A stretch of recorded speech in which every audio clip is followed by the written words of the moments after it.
first moved to the Bay Area, I got hooked up with a cover band that played like all of the show-stopping bar rock tunes that you could think of. Anything that people scream at 2 in the morning in a bar. And the best venue for that was this place in Sunnyvale called Bogart's Sports Bar and Tech Lounge. What's a nice way to describe this bar? Very divey bar. Very, very divey. One like random gig night, this pretty girl walks in with a white sweater and jeans, which actually, as modest as that sounds, was quite different than most of the rest of the people at this bar. I think John was one of the first people I noticed because he was wearing sunglasses and it was pitch black at the bar, and I was like, why is that guy wearing sunglasses? Weird. I just knew. I don't know. It's like hard. It's hard to describe. I just kind of felt like I don't know. I felt like an instant connection with her when I saw her. I felt like I had to talk to her, and it was very easy when we talked in between set breaks. The very cheesy, but it worked, line was my best friend was in the bathroom and he came to me and he said, excuse me, is that your boyfriend? And I go, no, that's my friend. And he goes, well, hello then. Which at the time I was like, who are you? Who says that? But yeah, it was unexpected and charming at the same time, meaning like, here are my intentions and none of them are good. By the time I walked out of Bogart's, I had her information on a napkin. He's still not forgiven for the fact that he's lost that napkin. I was a bit perplexed because I swore she told me her name was Diovana with like a G.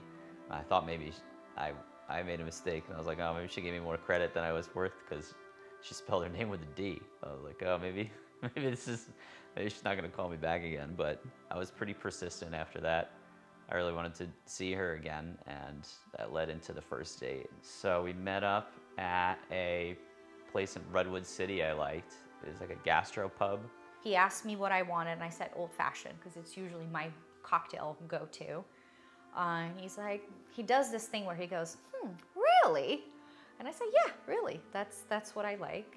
And I remember very distinctively, one of the first things that he told me was he was a PharmD. He was a doctor of pharmacy, which I thought was so random. But in the back of my head, I was like, oh, musician with a day job. We like it. If I'm being very honest, like when he was telling me like, hey, I just came to California and he is younger than I think in my mind was just, this guy does not want a relationship. And why would he? Like, he just moved here, he's cute, he plays, he has his life together. And so for me, it was like, oh, this was a great one night, see you never kind of deal. I figured she would, once we learned about like that I was new to California and things of that nature. So I figured that might have been the end of it. Maybe she thought I wasn't looking for anything serious. And what did we share? Our first kiss, I think, at that point. After that, I think that I was more into it than she was, but I remained persistent. He pursued me quite persistently for about 2 months after our first date. And I think there are like many details that I can cite, but I remember that the second date, he came in as a totally different person. I think that he had lost that chip on his shoulder of trying to impress, and he was just himself. And the conversation was just easy, and he turned out to be a great listener. I think that that's what it is. I think John has this really, those points of those things about him that are totally unexpected. You think that he's not paying attention, you think that he's very aloof, and then all of a sudden he makes this observation that you're like, oh wow, you were listening all along. And I think that that's what caught me. I had to be honest with myself, which was tough because I wanted to, there's like, I think a period where like like especially when I first moved to California and stuff, it was like, I was like freshly in like a really nice job, and I kind of got to this new place, and I could kind of like start acquiring like my own little social circle. I had like bands and stuff. I wanted to kind of like go out and date a lot. Like I was trying to like meet girls and all kinds of stuff. And it was like, when I met Giovanna, it felt like it was earlier than like if I had to like lay it out for myself. It's like earlier than I would have expected that to happen. But I think I did know always in the back of my head that like there was something super special about her, and that I really did feel like she was the one really early on. And I didn't want to admit it to myself.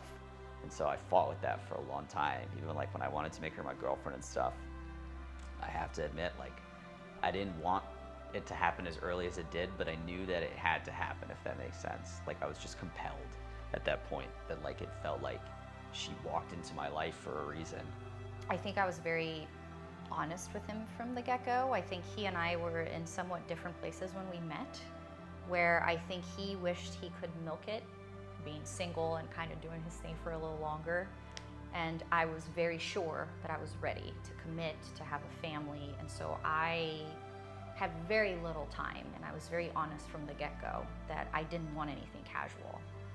And I think it's the fact that he respected, and not only respected, but I think that he kind of like got on board with it, because I think it was one of the things that we talked about was, I don't want you to be in this relationship because I am nice and it feels like the nice thing to do. If you're going to be here, it's because I don't want you to look back 15, 10 years from now and go, oh man, I settled. And I think the moment that he made the decision of like, okay, no, this is it for me, I think that that's when I was like, okay, I'm onto something.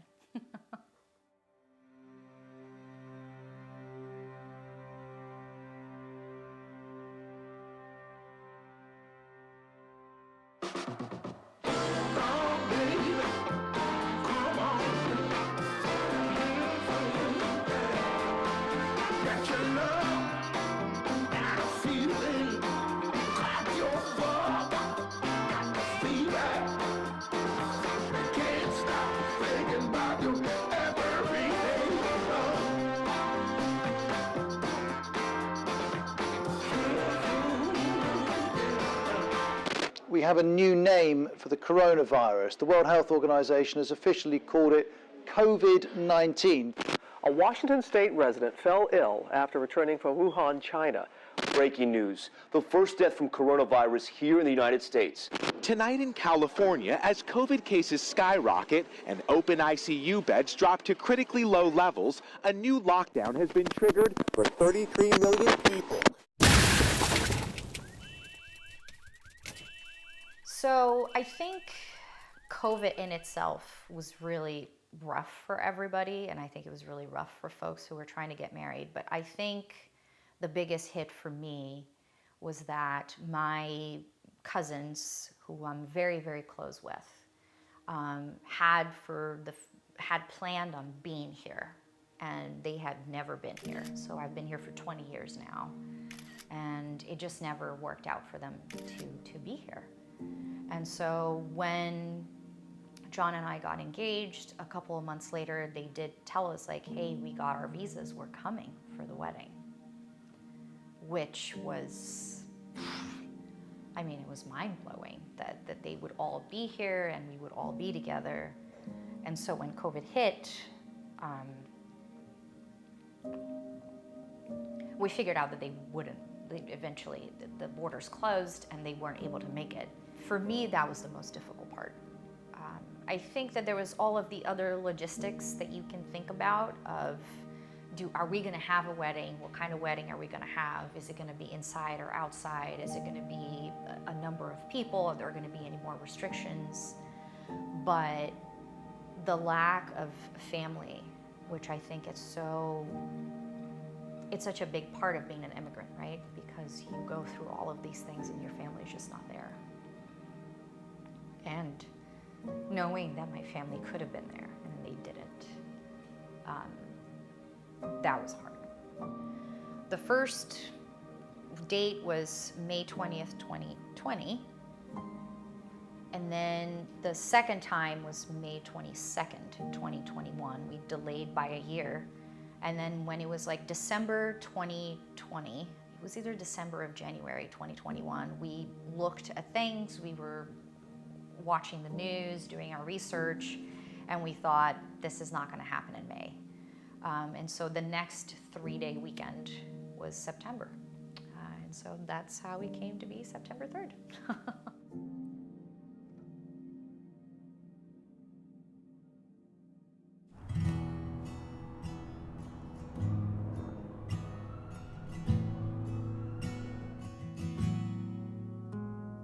Tender and kind, built over time. This is my love for you. Steady and pure, patient and sure. This is my love for you. So shout from the city gates, hear heaven bless this day. Let all the elders say that this love was worth the wait. Let go and hear the sound, pull all the barriers down. I'll cherish the one I found. Yeah, this is my love for you. John and Diovana, your perseverance in getting to this moment is incredible. And now here we are. Here we are with joy and celebration, ready to witness the sacred vows you will make to one another, and then ready to dance the night away with you both. Giovanna's vows are quite impressive. I think I wasn't the only one that felt that. It was really like, it was something else to be the, like, it's almost like a kind of out-of-body experience, I feel like, when you're up there, you know, like, you can't realize it's like for you. With us, the very moment when everything said no, we made the choice to say yes. And that is what brings us here today. John, I choose you, all of you. And that is my solemn vow to you today, to continue to choose you, us, in this life. Because, and this is going to sound very corny, but you, my friend, are the light of my life. Oi, bubé. Oh. Amor da minha vida. Oh, God. To me, that was the most precious moment of it all, because he was speaking Portuguese, but I could still hear him through the words. Eu prometo que mesmo nesses dias, às vezes, eu vou achar lindo as suas ruguinhas quando você sorri e te dizer que seu sorriso me ajuda e muito passar pelas dificuldades. I wanted to do something that I felt really connected me to her side of her family and her friends and stuff. I also had a feeling that her vows could be really good, so I had to go with something that was I had to match that level. Obrigado por me fazer o cara mais sortudo e mais grato do mundo. Te amo bem. Oh my God, you're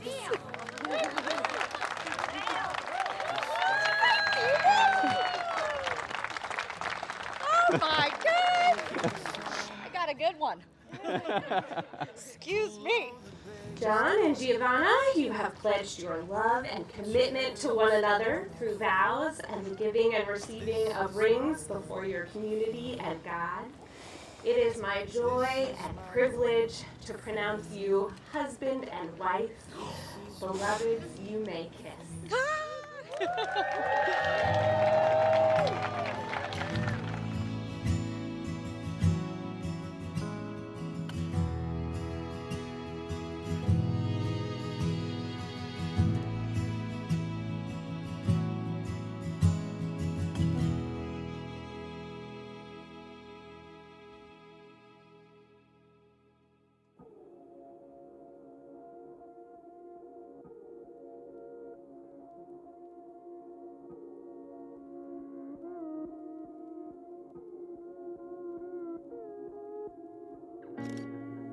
My eyes are wide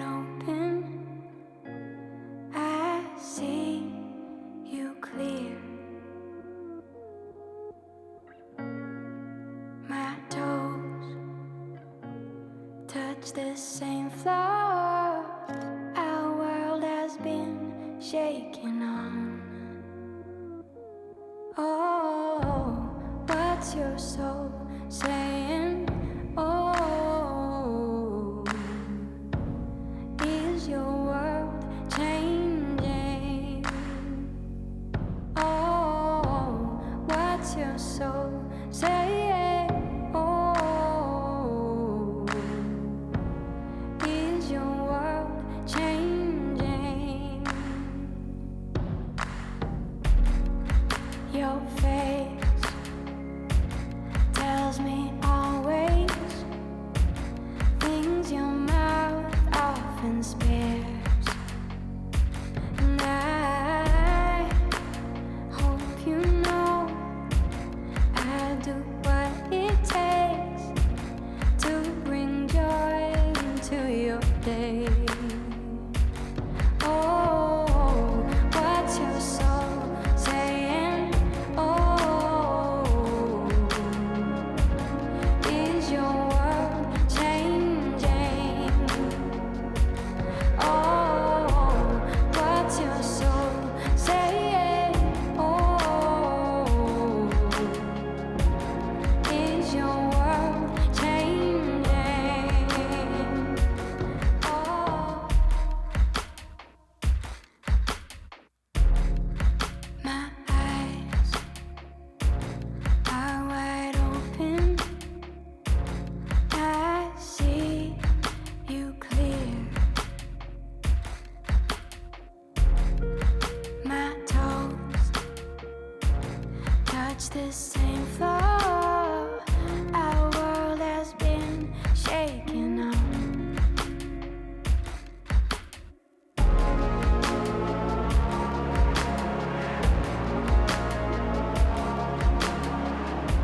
I just want to have someone in my sister's life that is going to be there for her, is going to take care of her as much as you do. And I know that that she is in good hands. And I love you so much. I want you to have beautiful babies together. All right? We all hope for that? Yeah? Yeah? All right. The only time I've actually heard John admit he was at all wrong was to Giovanna. So I applaud you for that. I've tried for years. And I hope you get used to it. So like with that, I could not be any happier to have my brother in these perfect hands of my new sister. And last but not least, never go to bed angry. Always fight it out. Stay up all night if you have to. Fight it out. Anyways, so here's a toast to the couple, to brother and sister for life.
Most of my family have never actually seen me play, which is kind of entertaining. And they all came up later like, we feel really embarrassed. We had no idea you actually were good at bass guitar.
Rainy days don't seem so wet.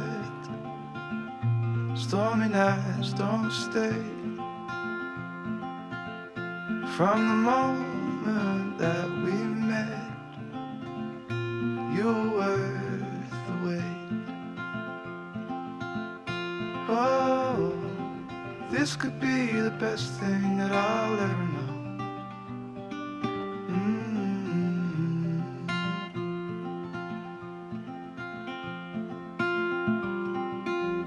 Talk for hours and never slept. Two silhouettes on the concrete steps. We watched the sun as it slowly crept from the horizon to the place we met. Oh, this could be the best thing that I'll ever know.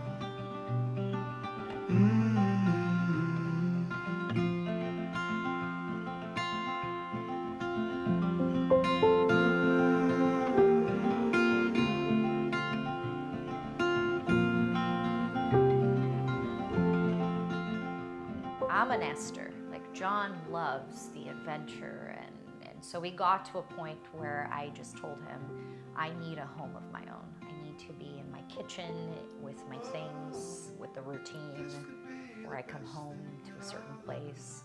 He was not very happy about it. I was like, it's either the nomad life or the wife. You choose. On an all-new Bogart My Heart, John stumbles upon an illegal marijuana grow, leading to a deadly game of cat and mouse. Meanwhile, Giovanna goes into labor. John Edward O'Brien, pick up the phone. Will John make it in time for the delivery? Find out on Saturday, September 3rd, or thereabouts, on Bogart My Heart.